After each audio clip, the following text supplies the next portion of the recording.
여러분 안녕하십니까. 누리PD입니다. 자, 민주당이 31번째 탄핵을 발의할 것 같습니다. 기어코 31번째. 자, 30번째 최상목 대행에 대한 그 탄핵 발의가 마지막인가 했습니다만 그게 끝이 아니고요. 그야말로 브레이크 없는 폭주네요. 31번째 탄핵의 대상은 어쩌면은 한덕수 총리가 또다시 될지도 모릅니다. 한덕수 총리를 향해서 저들이 지금 경고를 던지고 있는데요. 당장 임명하라. 누굽니까? 마은혁이죠. 이건 명백합니다. 지금 6명 안 된 거야. 그러니까 어떻게 해서든 임명하려고 한다. 근데 한 명이 저렇게 목숨을 매는 거 보면요. 자기들은 5명 정도는 확보했다. 혹은 5명이 아니고 한 4명 정도 확보했다. 그런데 마은혁이가 들어가게 되면 중간에 있는 스윙보트가 한 표 정도 있을 수가 있거든요. 왔다 갔다 하는 표가. 그 표가 이쪽에서 다시 이쪽으로 올 수 있다라고 판단할 수도 있겠죠. 그런 여러 가지 어떤 내부 상황을 간접적으로 지금 증거해 주고 있다. 윤상현 의원이 한덕수 총리가 7대1로 기각될 것이다라고 했는데 딱 맞았잖아요. 물론 기각이 7은 아니고 각하가 2명이 포함된 7이었죠. 기각 5, 각하 2. 그래서 결국 이제 7명이 맞은 건데요. 그런 걸 봐서는 현재 내부 사정이 정치권으로 조금씩 이렇게 흘러 들어간 것 같습니다. 그래서 여든 야든 상당한 어떤 첩보 수준의 정보에 가까운 어떤 첩보를 갖고 있을 것으로 생각이 됩니다. 그래서 지금 나와 있는 뉴스만 잘 이렇게 살펴봐도 어떻게 돌아가는지를 짐작할 수 있을 것 같아요. 쪽집게처럼 딱 맞춘다라고 할 수 없어도요. 어느 정도 근사치에 이제 들어갈 수 있다 이제 이렇게 보는 건데요. 지금 유력 언론사들의 헤드라인을 한번 쭉 보십시오. 지금 현재가 지금 어떤 상황인지 바로 이제 알 수가 있는데요. 자, 조선일보 내각 복원하고 윤성고 여건 만든 헌재 결과는 예측 불허. 한덕수 탄핵 기각 윤 탄핵 심판에 어떤 영향을 줄 것인가. 자, 이게 이제 헤드라인이 마음에 들지 않는다. 예측 불허는 뭐 예측 불허야. 윤 대통령 기각이고 무조건 직무 복귀야. 이제 이렇게 생각하시는 분들 외국 보수 자유 우파죠. 그래서 이 헤드라인을 바꾸겠습니다. 자, 내각 복원하고 한덕수 총리를 이제 기각시킴으로써 이제 이 총리 대행 체제가 지금 성립이 됐고요. 그래서 내각은 복원이 됐습니다. 자, 내각 복원하고 윤 복귀 여건 만든 헌재 결과는 예측 불필요 이렇게 바꾸겠습니다. 통쾌합니다. 자, 이게 이제 조선일보 헤드라인에 이런 기사가 있었고요. 나름대로 이렇게 세부적으로 이제 분석 정리를 했던데 이거죠. 윤석열 대통령 탄핵 심판, 이재명 대표 선거법 재판 일정. 자, 결국 3월 26일 이재명의 공직선거법 2심 선고 이게 아마 분수령이 될 겁니다. 여기서 이재명이 어떻게 되느냐에 따라서요. 결과적으로 최종 그림을 거의 5% 수준의 정확도를 맞출 수 있을 것 같아요. 가령 이재명이가 아웃된다. 여기서. 그거는 뭐 최상의 시나리오고요. 근데 이재명이 아웃되지 않는다. 이제 이럴 때는 다소 복잡한 양상이 이제 진행될 수도 있겠죠. 자, 그렇고요. 3월 27일 헌재가 지금 사건 다루고 있는 게 굉장히 많습니다. 그래서 역대 그 어떤 헌재보다도 바쁘다 그러네요. 보너스를 두둑이 줘야 된다라는 그런 농담도 던지더라고요. 그만큼 일이 많은 거죠. 탄핵 사건이 너무 많아서 그래요. 이건 전부 민주당의 책임이죠. 그래서 현재 재판관들이 민주당을 향해서 고운 시선을 던질 수가 없습니다. 상당히 화가 나실 거예요. 전부 지금 일반적인 헌재는 이런 경우가 한 번도 없었거든요. 탄핵 재판을 이렇게 많이 하리라고 저들도 말이죠. 헌재 재판관이 될 때 아무도 그런 생각을 안 했을 겁니다. 그런데 여기에 대통령을 포함한 탄핵 재판 굵직굵직한 게 도대체 몇 개예요, 이게. 그 재판 한 번씩 하다 보면 이제 머리 쉰다 그러죠. 뭐 엄청나게 많은 자료가 올라오거든요. 그래서 이 판사, 재판관 이런 사람들도 이 고된 직업이라는 게 그거 다 읽어봐야 되거든요. 그 재미없는 내용을 그거 다 읽어야 된다고. 그게 뭐 문학 작품처럼 매끄러운 글도 아니고 그거 정말 딱딱한 그 법조문에 이제 들어갈 수 있는 그런 내용을 밝히기 위해서 현미경을 대놓고 이제 읽어보는 거잖아요. 읽어보는 것 아닙니까? 뭐 혹시나 뭐 빠진 게 없는지 뭐 이런 거 다 살펴야 되니까요. 꼼꼼하게. 그래서 어떤 판사들은 그러잖아요. 공소장이나 이런 것을 10번씩 뭐 20번씩 읽는다고 하더라고요. 정말 그것도 험한 직업입니다. 제가 볼 때는. 자, 아무튼 이재명이 어떻게 되느냐에 따라서 상당히 이제 이렇게 상황이 이제 이렇게 유동적이다 이렇게 이제 보여지고요. 일반 사건 선고가 있고 자 이렇게 되면요 윤 대통령 탄핵 심판 금주 28일이죠. 28일을 예상했던 사람들이 많았는데 이것 또한 물 건너간다라고 봐야 되겠죠. 누리 PD가 일관되게 말했던 것 중에 이게 있습니다. 금요일은 아닐 것이다라는 거죠. 왜? 28일도 금요일이잖아요. 그리고 금요일 지난 금요일 21일도 그 예상한 사람들이 많았죠. 21일 선거한다라고. 그때도 저는 약간 부정적인 생각을 피력했는데요. 금요일은 헌재 입장에서는 그건 자살골이다. 위험하다. 토요일부터 대규모 집회가 양쪽이 다 열리잖아요. 물론 이 이제 우파 집회가 훨씬 크지만 그러니까 이게 만일에 금요일 선거가 예고가 되면요. 집회를 땡긴다니까요. 하루 앞으로. 금요일이 이제 본집회가 되는 거야. 금요일부터 토요일까지 일요일까지 이어질 수 있다고요. 그때 만일에 운했던 결과가 나오지 않았을 때 그 진영에서 가만히 있겠느냐고요. 그 거대 그 광장 세력들이 그냥 있겠습니까? 지금 서로가 지금 내전을 예고하고 있습니다.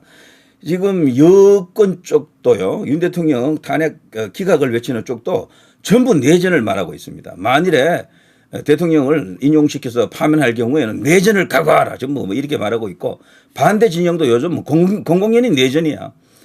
요즘에는 말이죠. 조갑재, 김진 뭐 이런 사람들이 나서서 내전을 떠들고 있어요.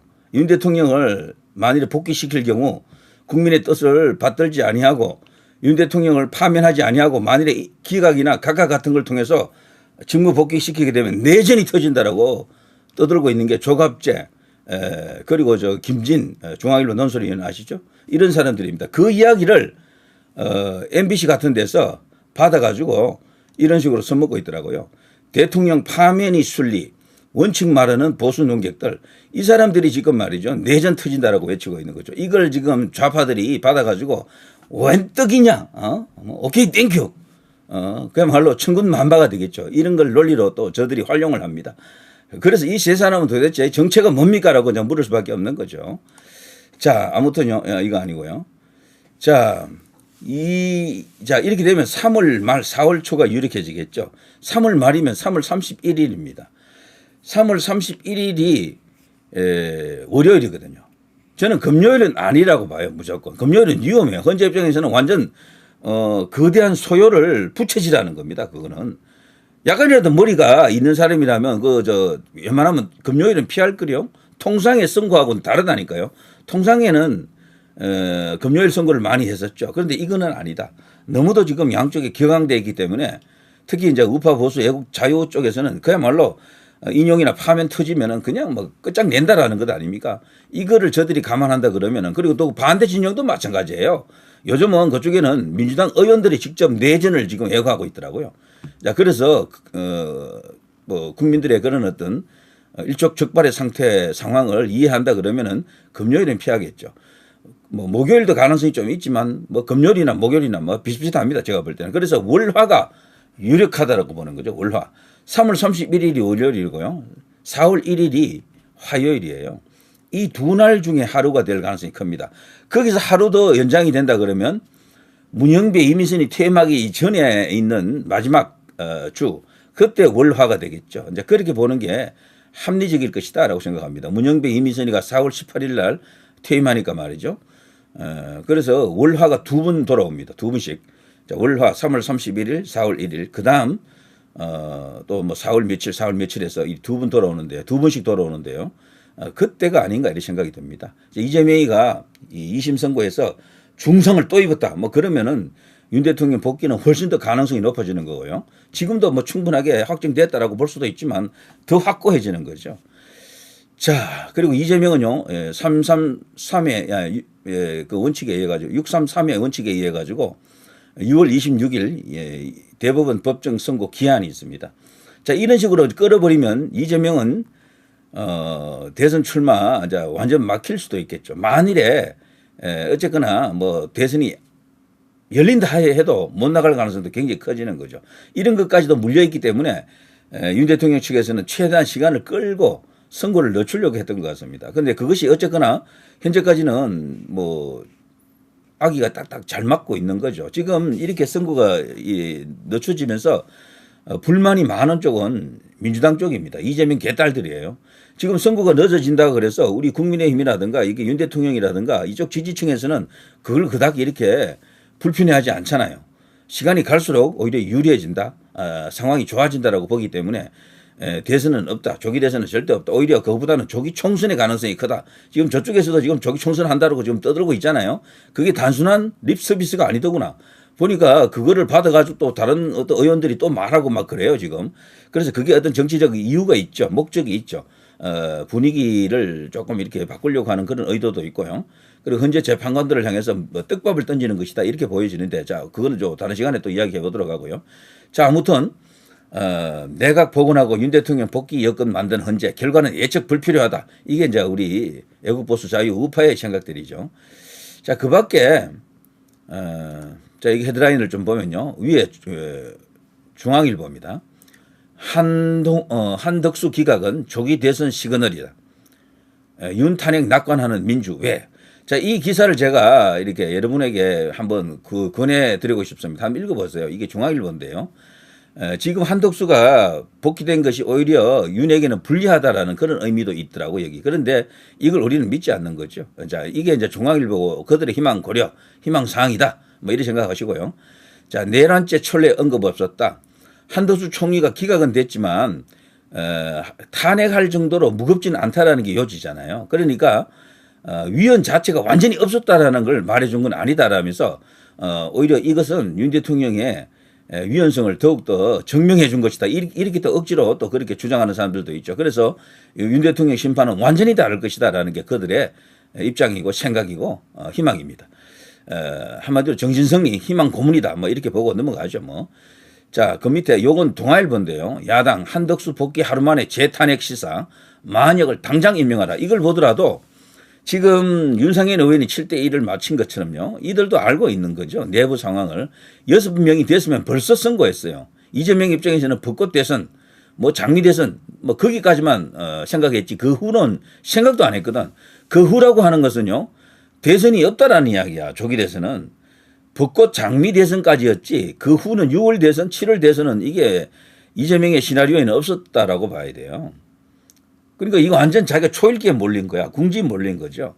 자, 그렇게 보면은 지금 이 상황 속에서 이들이 만약에 목숨을 걸고 있는 듯 목을 매는 것은 분명히 거기는 6명이 안 됐다라는 걸 말해줍니다. 달리 말하면은 만역만 차단하면은 완전한 승리가 기다리고 있다. 이제 이렇게 볼 수가 있겠죠. 어쩌면은 이재명은 출마도 못 해보고 아웃되고 그냥 완전히 저 어둠 속에서 국립 호텔이라고 합니다만 호텔이라는 표현이 좀 그렇고 아무튼 거기 공짜밥 먹으면서 평생을 거기서 살 수도 있겠죠. 자 아무튼 만약 이슈를 무겁게 봐야 될 것 같습니다. 이 사람 하나가 들어감으로써요.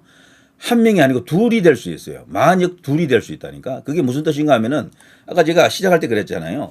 스윙 보트가 있어요. 분명히 안에 한 명 내지 두 명이 있다고. 만약에 없으면 이 사람들은 윤 대통령 기각인데 뭐 기각이든 각하든 이쪽으로 오는데 만약에 들어가 버리면은 이 숫자의 힘에 의해 가지고 갑자기 왼쪽으로 갈 수가 있어요. 딱 확고하게 정해진 사람들도 있지만 스윙 보트가 하나 최소한 하나 혹은 둘 정도는 있을 수 있다라는 판단하에 만약을 절대적으로 막아야 되는 거죠.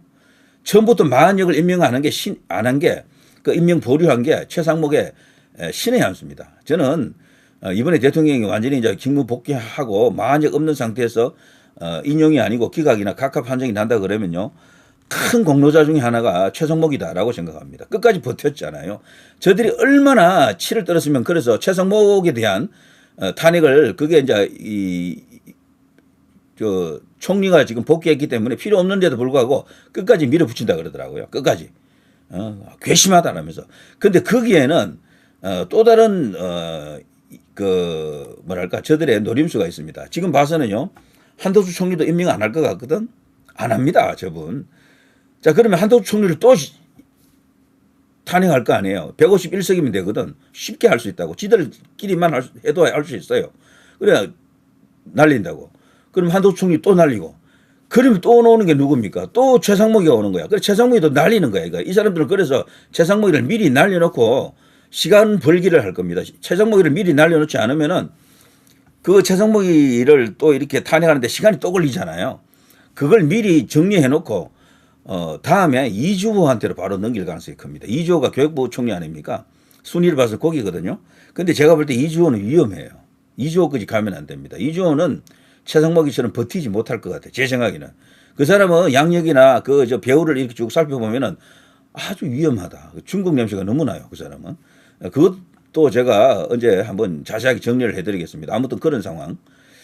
자, 위법 아니다. 중대하지 않다. 문형배도 한덕수 기각에 가시했다. 자, 여기는 너무 큰 의미 이제 부여할 필요가 없습니다. 위법 아니다. 중대하지 않다. 문형배도 한덕수 기각에 가시했다라고 합니다만 이게 중대하지 않다라는 이게 위헌이라고 하더라도 뭐 그렇게 중대한 위헌 요소는 없다 이런 이야기거든요. 근데 요거를 한덕수 대신에 윤 대통령으로 딱 대입하게 되면 이때는 모릅니다. 그래서 저들이 한덕수는 기각됐지만 윤은 다르다라고 주장하는 거죠. 그러니까 위헌성이 분명히 있다라는 겁니다. 그들 이야기로는. 자, 대행 탄핵 의결 정족수 151명 인정, 무제한 탄핵 면허를 부여했다. 결국 총리까지 복귀했다. 그래도 야권은 탄핵 폭주 31번째가 마지막일 가능성이 있겠어요. 이런 식이면은. 여기 31번째가 결국은 이제 한덕수 총리 그리고 최상목 부총리 이 두 사람을 포함하는 거거든요. 자, 이재명 2심 판결이 윤석열 마지막 변수다. 현재 윤평이 계속 아직 결론 못 낸 듯. 사실상 결론이 안 난 건 아니지만 서로 6명이라고 하는 숫자에 있어서 팽팽한 어떤 상황이다라는 걸 짐작해야 합니다. 자, 이로써 말이죠. 이번 주 드디어 이제 이 슈퍼 뭐 이 한 주라 그러던데요. 이제 한덕수 총리는 복귀했고 이재명은 어떻게 될 것인가 이게 이제 촉매 관심사입니다. 그 후에 조금 더 정확한 진단과 예상이 나올 것 같아요. 자, 그런데 아까 제가 한 번만 더 강조하고 가겠습니다. 현재 내부가 완전히 굳어진 게 아닙니다. 결정이 된 게 아니고요. 거기에서 지금 이쪽으로 갈까 이쪽으로 갈까를 갖고 고민하는 한 명 내지 두 명이 있다라는 겁니다. 그것을 보통 뭐 캐스팅 보트라고도 하고 스윙 보트 그렇게 이제 불리죠. 자, 이 사람들을 향해서 제가 볼 때 그 두 사람은요. 한 명이라면은 누구겠습니까? 김형두고요. 두 명이라면 정정미, 김형두 이렇게 되겠죠. 자, 이 사람들이 어떤 판단을 하느냐가 지금 모든 결정의 하이라이트가 되겠죠. 자, 이 정도 하겠습니다. 누리 PD 김준혜였습니다.